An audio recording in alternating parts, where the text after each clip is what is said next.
नमस्कार, मैं हूं विशाल यादव। न्यायपालिका में हस्तक्षेप कर रही है मोदी सरकार, जजों का कर रही है तबादला। दोस्तों, यह खबर देश के लिए अच्छी नहीं है, यह खबर न्यायपालिका के लिए अच्छी नहीं है, यह खबर जस्टिस बी.आर. गवई के लिए भी अच्छी नहीं है, क्योंकि अब मोदी सरकार न्यायपालिका में दखल देने लगी है।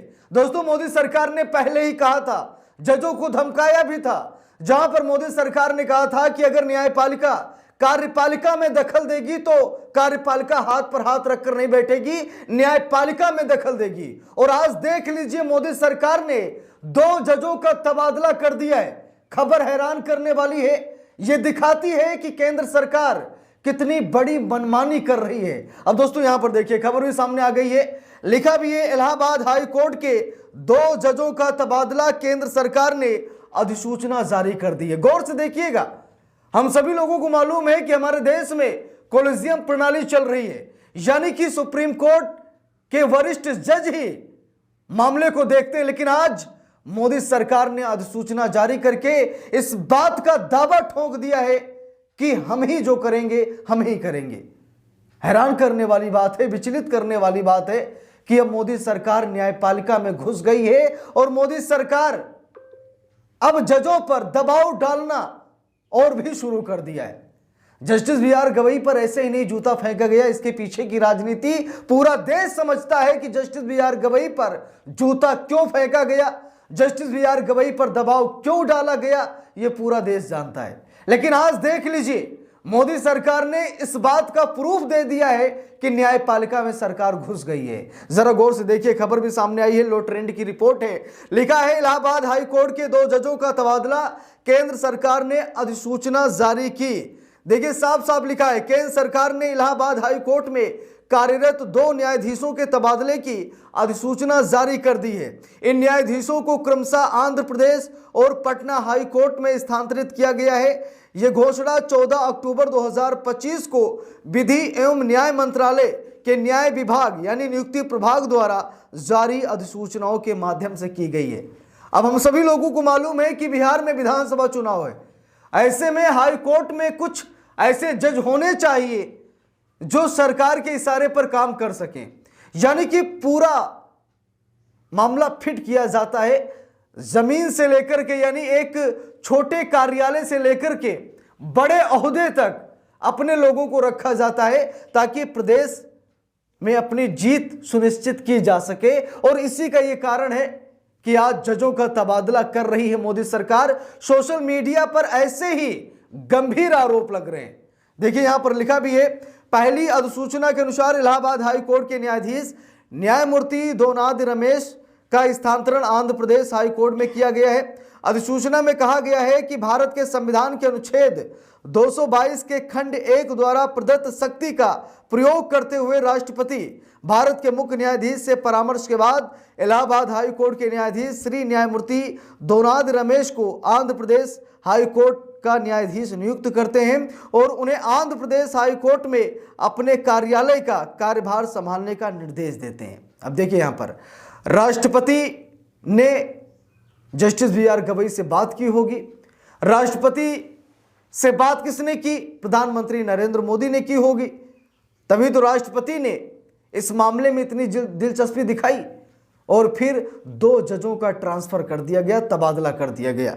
देखिए, यहां पर साफ साफ लिखा भी है, उसी दिन जारी एक अन्य अधिसूचना में इलाहाबाद हाई कोर्ट के न्यायाधीश न्यायमूर्ति संजय कुमार सिंह को पटना हाई कोर्ट में स्थानांतरित किया गया है। अधिसूचना में उन्हें अपने नए पद का कार्यभार ग्रहण करने का निर्देश दिया गया, यानी कि एक के बाद एक अधिसूचना जारी की गई और जजों का तबादला किया गया। और यह अधिसूचना केंद्र सरकार ने जारी की है। अगर बात विधि आयोग की आ रही है तो ठीक है, क्योंकि विधि आयोग तो इसमें इन्वॉल्व ही होगा, लेकिन दबाव कहां से आया है इसे आप सभी लोग अंदाजा लगा सकते हैं कि अब न्यायपालिका में मोदी सरकार पूरी तरीके से घुस गई है। जो काम मोदी सरकार एनजेएसी कानून के तहत करना चाहती थी, वो अब बिना एनजेएसी कानून के तहत कर रही है।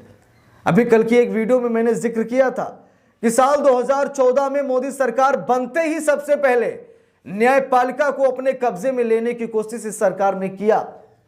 जब अमित शाह को 2 साल के लिए गुजरात से बैन कर दिया गया, तड़ी पार कर दिया गया, तो नरेंद्र मोदी भी डरे और उन्हें ऐसा लगा कि आज अमित शाह पर गाज गिरी है, सुप्रीम कोर्ट ने अमित शाह को राज्य से बेदखल कर दिया है, तो सुप्रीम कोर्ट हमारे ऊपर भी एक्शन ले सकता है।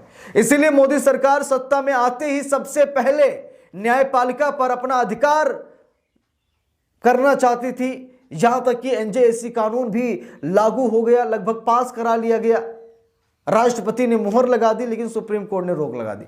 सुप्रीम कोर्ट ने कहा कि यह देश के लिए, यह न्यायपालिका के लिए ठीक नहीं है, इससे न्यायपालिका पर सरकार का कब्जा हो जाएगा।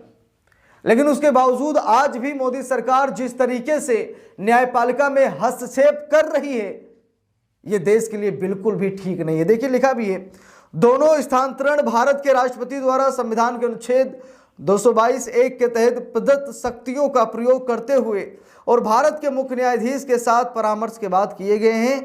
भारत सरकार के संयुक्त सचिव जगन्नाथ श्रीनिवासन द्वारा हस्ताक्षरित इन अधिसूचनाओं को भारत के राजपत्र में प्रकाशन के लिए भेज दिया गया है।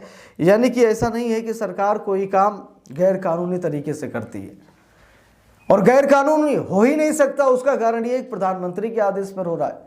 प्रधानमंत्री आदेश देते हैं, उसके बाद सारी एजेंसियां, सारे जो भी संस्थाएं हैं, जो भी अधिकारी हैं, ये सब लग जाते हैं और कानूनी प्रक्रिया से ही ये सारे काम किए जाते हैं। ठीक है, ऐसा नहीं है कि यहाँ पर प्रधानमंत्री नरेंद्र मोदी ने आदेश दे दिया कि जाइए दोनों जजों का तबादला कर दीजिए, बस तुरंत तबादला हो गया। ऐसा नहीं है। सरकार को भी पता है कि देश में मीडिया है, विपक्ष है, तो इतनी मनमानी तो नहीं करते, लेकिन जितना करते हैं कानून के दायरे में आकर के, राष्ट्रपति पर दबाव डाल करके, अन्य संस्थानों पर दबाव डाल करके यहाँ पर ऐसे काम कराए जाते हैं और जजों का तबादला कराया जाता है। और दोस्तों, इसका सीधा कारण एक एंगल ये भी निकल कर आ रहा है, बिहार विधानसभा चुनाव। हम सभी लोगों को मालूम है कि बिहार विधानसभा चुनाव में प्रधानमंत्री नरेंद्र मोदी को बहुत बड़ा झटका लगता नजर आ रहा है। एनडीए में बड़ी फूट हो गई है, सीट शेयरिंग को लेकर भी मामला गंभीर रूप लेता जा रहा है। नीतीश कुमार और मोदी में कुछ ऐसी सीट है जिसको लेकर विवाद भी चल रहा है। यहाँ तक कि नीतीश कुमार के कुछ ऐसे विधायक हैं जिनको पहली बार नीतीश कुमार ने टिकट दिया था, लेकिन इस बार टिकट भी नहीं दे रहे हैं, वो लोग भी बवाल काट रहे हैं, जिससे कि नीतीश कुमार का समीकरण अब गड़बड़ हो चुका है। और अब नीतीश कुमार प्रधानमंत्री नरेंद्र मोदी के कंधे पर बंदूक चलाना चाह रहे हैं कि मोदी के सहारे हमारी नैया पार हो जाए। लेकिन सच्चाई ये है कि मोदी नीतीश कुमार को ही बीच भंवर में डुबाना चाह रहे हैं, नीतीश कुमार को ही बर्बाद करना चाह रहे हैं। तो बिहार में जब समीकरण एनडीए के खिलाफ जा रहा है, तो ऐसे में जजों का तबादला किया जा रहा है। कुछ ऐसे जज हैं जिन्हें बिहार में बैठाया जा रहा है, पूरी अपनी टीम तैयार की जा रही है कि किसी भी तरीके से मामले में हम ना फंसे। कुछ ऐसे बयान होते हैं जो विधानसभा चुनाव के दरमियान दिए जाते हैं। मुख्यमंत्री योगी आदित्यनाथ भी बिहार में एक्टिव हो चुके हैं। तो यानी कि शासनिक और प्रशासनिक अमला मजबूत होना चाहिए। तो इस पूरे मामले पर आप सभी लोगों की क्या राय है, कमेंट करके ज़रूर बताइएगा। वीडियो को लाइक शेयर, अगर चैनल पर नए हैं सब्सक्राइब करके सपोर्ट कीजिएगा। मिलते हैं दूसरी वीडियो में, तब तक के लिए बहुत बहुत धन्यवाद।